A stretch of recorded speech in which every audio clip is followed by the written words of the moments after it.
September 10, 2010, Nokia hired a new CEO, Stephen Elop, former head of Microsoft's business division. 6 months later, he sent an internal memo declaring Nokia's platform was burning. The memo leaked. Nokia's stock collapsed. Consumer confidence evaporated. 3 days after the memo, Elop announced Nokia would abandon its own software and adopt Microsoft's instead, a platform with 4% market share. 2 years later, Elop sold Nokia's entire mobile division to Microsoft, his former employer, for $7.2 billion. In Finland, they have a name for what Elop did. They call him a Trojan horse, a Microsoft agent sent to destroy Nokia from the inside and deliver it to Redmond. Elop denies this. He says he made the best decision with the information available. The data suggests otherwise. This is the story of how Nokia collapsed and the CEO who many believe engineered it. This is what happened next. In 2007, Nokia wasn't just the leader in mobile phones. Nokia was mobile phones. The company controlled 51% of the global smartphone market. In Europe, owning a Nokia wasn't a choice. It was default. The Nokia 3310 had become cultural shorthand for indestructibility. The N95 had won Best Mobile Imaging Device in Europe in 2007. Its successor, the N82, won again in 2008. Nokia shipped 463 million phones in 2007. Apple shipped 3.7 million iPhones that same year. The ratio was 125:1. The company had defined mobile telecommunications for a generation. It developed GSM technology in the late 1980s. It was the world's leading mobile phone vendor as recently as 2010. Owning a Nokia was like owning a mobile phone. The two were synonymous, but the numbers were already shifting. By 2008, market share had dropped to 39%. Net sales down 1%. Operating profit down 38%. Profit attributable to shareholders down 45%. The company's Symbian operating system was showing its age. Developers found it difficult. Updates were slow. The user experience felt dated compared to iOS and Android. In 2007, the iPhone launched. By 2009, Android appeared. Nokia's leadership watched both but continued focusing on Symbian. They believed their installed base and brand loyalty would protect them. It didn't. By September 2010, Nokia's board fired CEO Olli-Pekka Kallasvuo and hired Stephen Elop, the first non-Finnish CEO in Nokia's 145-year history. Elop came from Microsoft, where he had led the business division. Elop received a $6 million signing bonus as compensation for lost income from his prior employer. When he arrived, Nokia's market share had fallen to 28.2%, the lowest since 1999. Android had risen to 22.7%. Windows Phone stood at 4.2%. The company had 3 months to decide its future.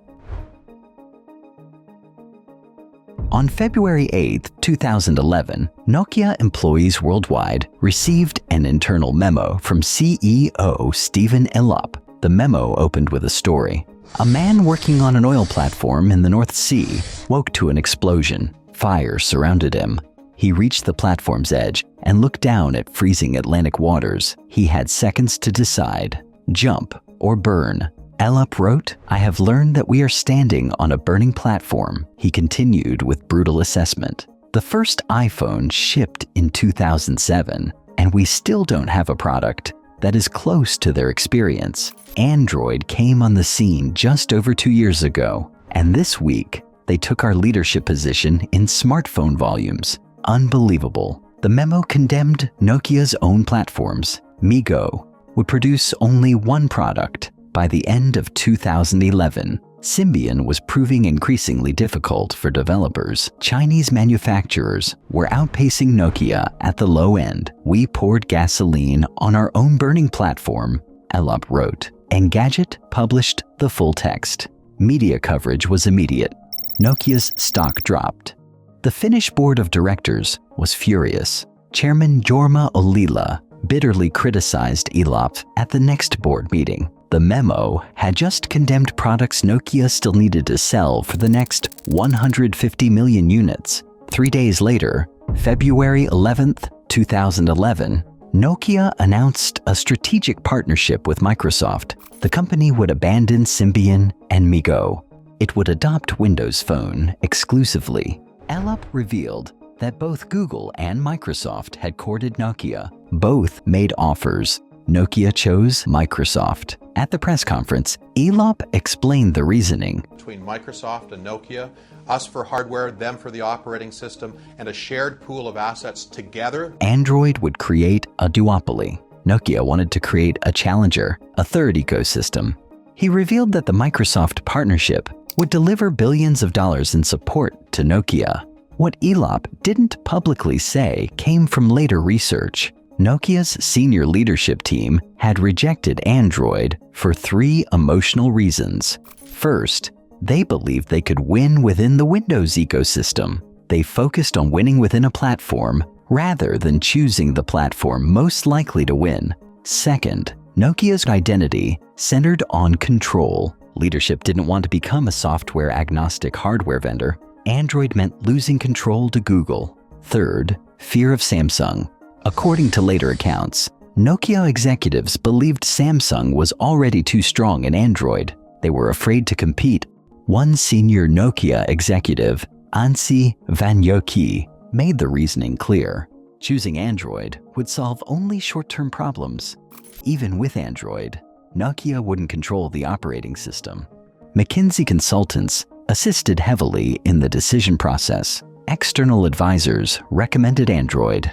Nokia's senior team chose Windows anyway. Some Nokia employees walked out of a Finnish plant. Google's Vic Gandotra tweeted, "Two turkeys do not make an eagle." Google quickly capitalized, offering jobs to disgruntled Nokia employees. Investors sent Nokia's stock down 15% on the day of announcement. The final decision had been made the night before the press conference. Nokia was now exclusively committed Windows Phone, a platform with 4% market share against Android's 23% and growing. The first Lumia phones would launch in October 2011, 9 months away. The Lumia 800 and Lumia 710 launched on October 26, 2011. Reviews praised the hardware. The software received mixed response. The fundamental problem became immediately apparent. Apps. By 2013, Apple's App Store offered over 900,000 apps. Google Play offered over 1 million. Windows Phone Store offered 150,000. In April 2012, Nokia unveiled the Lumia 900 in partnership with AT&T. A software bug prevented it from connecting to certain networks. AT&T issued credits. Sales tapered off by May. Nokia sold 2 million Lumia units in Q1 2012. Average selling price, $288. Total Nokia phone sales in Q1 2012, 83 million units, down from 113.5 million in Q4 2011, a 27% drop in 1 quarter, the biggest decline the industry had ever seen. Stephen Elop admitted the results were disappointing. Operating margin fell to -3%.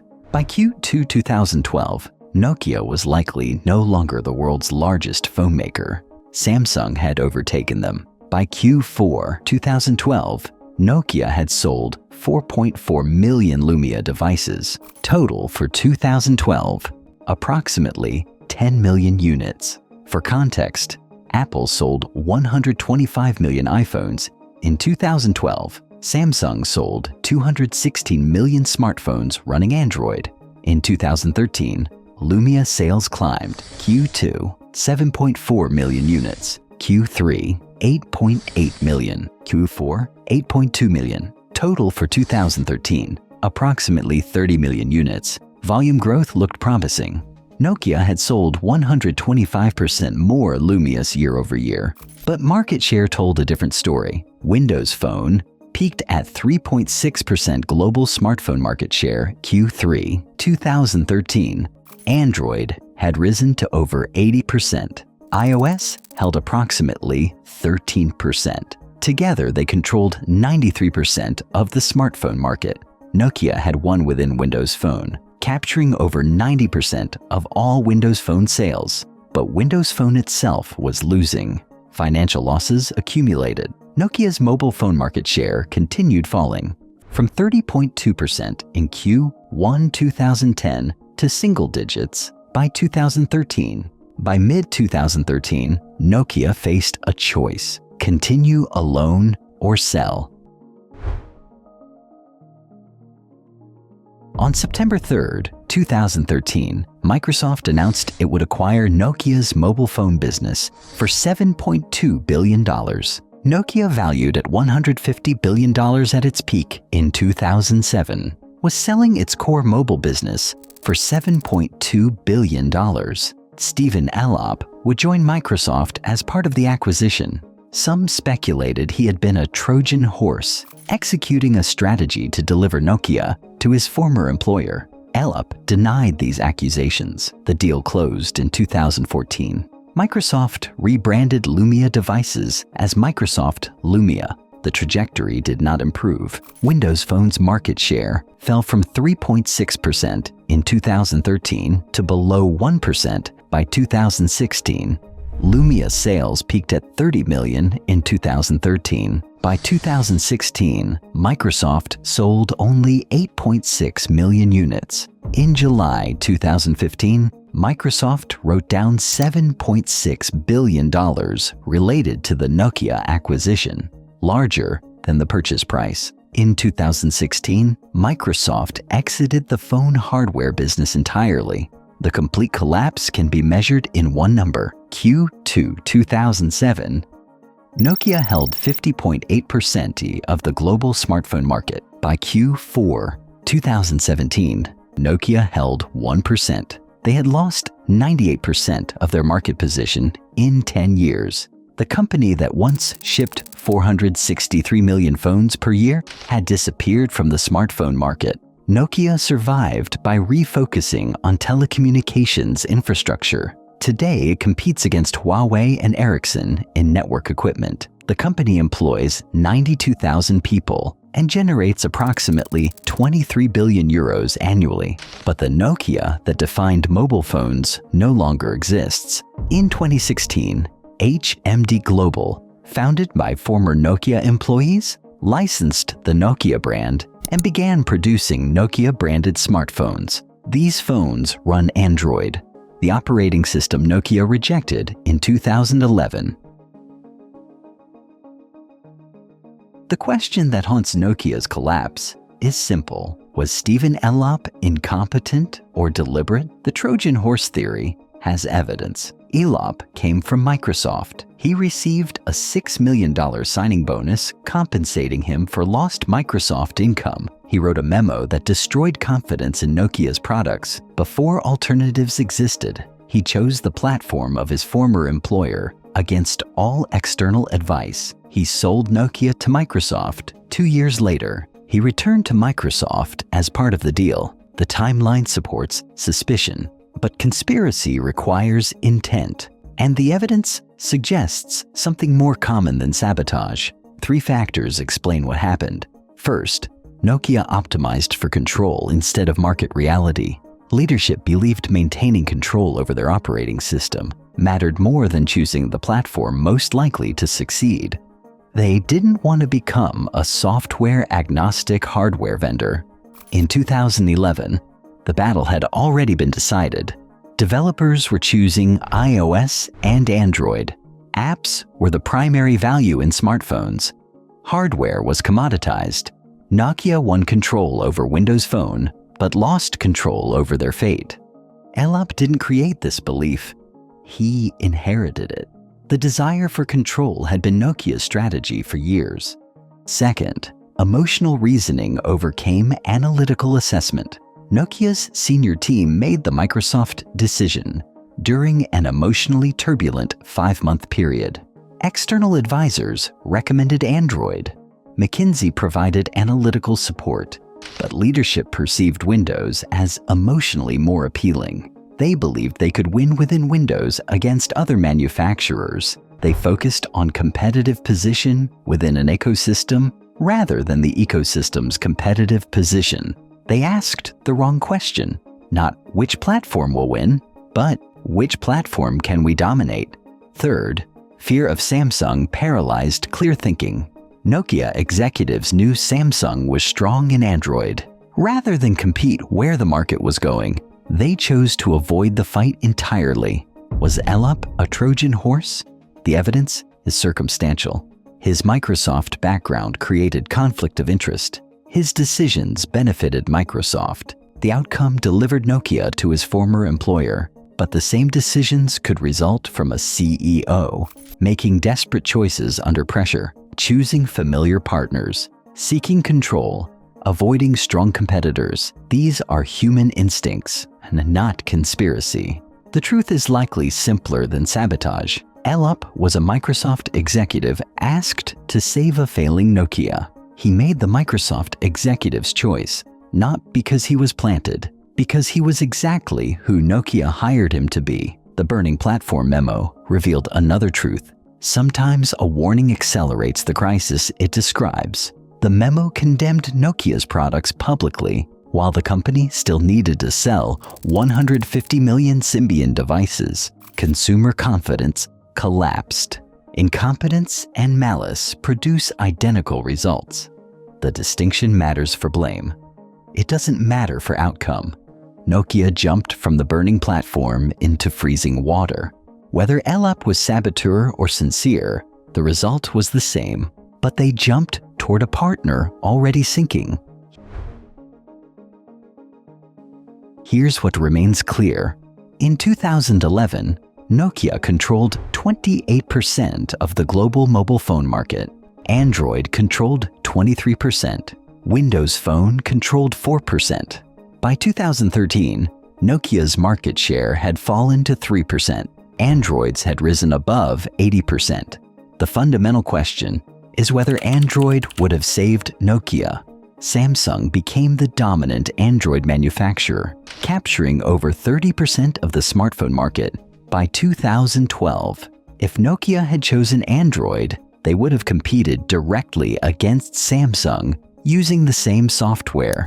But Nokia had the brand recognition, manufacturing capability, and global distribution that few competitors possessed. In 2011, Nokia still shipped more phones than any company on Earth. With Android, they would have had access to the full app ecosystem, the same ecosystem that made Samsung's devices compelling. We'll never know if Nokia could have succeeded with Android. We only know they failed with Windows Phone. Stephen Elop, who wrote the burning platform memo in February 2011, left Microsoft in June 2015. The platform he chose had burned to the ground. Windows Phone market share was below 3% and falling. Microsoft would exit the phone business entirely 1 year later. The lesson for other companies is clear. When choosing a platform during a market transition, choose the platform most likely to win, not the platform where you're most likely to dominate. Market leadership within a losing ecosystem is still losing. Nokia bet on control, avoided competition with Samsung, and chose partnership over market reality. The burning platform memo was right. Nokia was standing on a burning platform, but the water they jumped into was colder than the fire they left. In 2007, Nokia was valued at $150 billion. In 2013, they sold their mobile division for $7.2 billion. In 2016, Microsoft wrote down the entire acquisition and exited the phone business. They chose control over strategy. They chose fear over opportunity. They chose wrong. And history recorded the result.